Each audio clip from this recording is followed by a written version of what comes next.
Looks like a nice day today, but yesterday there was huge winds, and apparently because of that there's been massive power outages everywhere. For example, like what? This one says crews worked overnight and power has been restored to 185,000 customers. Repairs will continue through the day as crews work to restore the remaining 145,000 customers without power. Seems like we aren't very prepared in terms of natural, disasters per se, even though we get harsh winds and rain all the time here. I guess soon enough we'll start seeing snow everywhere too, huh? And is there anything else crazy today? Seemed like there was a few stuff. How about this first one? You've heard of those stories where people fear drones dropping things into prisons, but how about this, where apparently there was a gun and because of that they locked down the area? This one says BC prison locked down due to fears a drone dropped a gun on the grounds. A BC prison has been locked down since Thursday due to a potential security breach.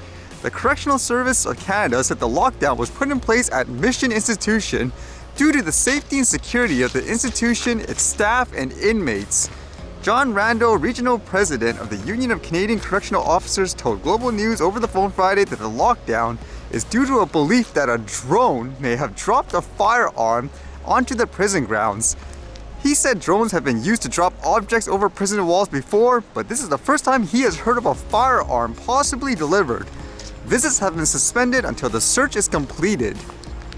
And I was reading a bit more about that news, if you guys remember, where apparently the government wanted to implement some kind of rule or law that would make it illegal for these education workers to go on strike, which apparently they did do. And regardless of that, it seems like they are going ahead.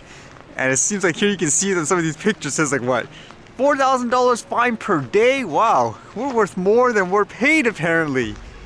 And because of that technicality, from what I'm reading, they're saying, hey, this isn't a worker strike, this is a political strike. Like this one here says, education workers, parents hit the picket lines as CUPE's political protest closes some Ottawa schools.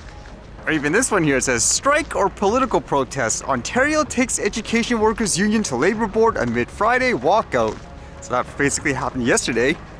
And as they say here for context, on Thursday, the Progressive Conservative government enacted Bill 28, a law that imposed contracts on 55,000 CUPE members and banned them from striking.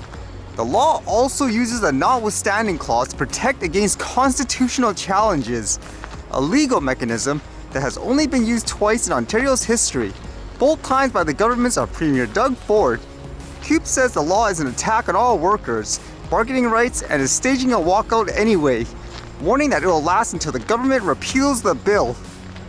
And by the sounds of it, there are other labor unions joining in on the strike. Again, to me, that just sounds like it's extremely overboard. What are they thinking? Is it just during all these years they assume, okay, so many people just accept all these rules and regulations, let's use it even more, like in these cases as well. I won't be surprised if this one drags on for a while. It reminds you too, where even if you don't agree, let's just say with one type of topic where they use these types of methods to try to force people to do things, you have to be consistent. Otherwise, eventually it'll affect something that affects you in general. So you should stop it, in my opinion, before they go overboard. Like in this case, it seems like they don't know when to stop, huh? If I'm not mistaken too, I believe that area had an election recently, correct? Like with this Doug Ford person where he got re-elected. So it makes you wonder, is that actually what people want overall?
Alright, see you guys later.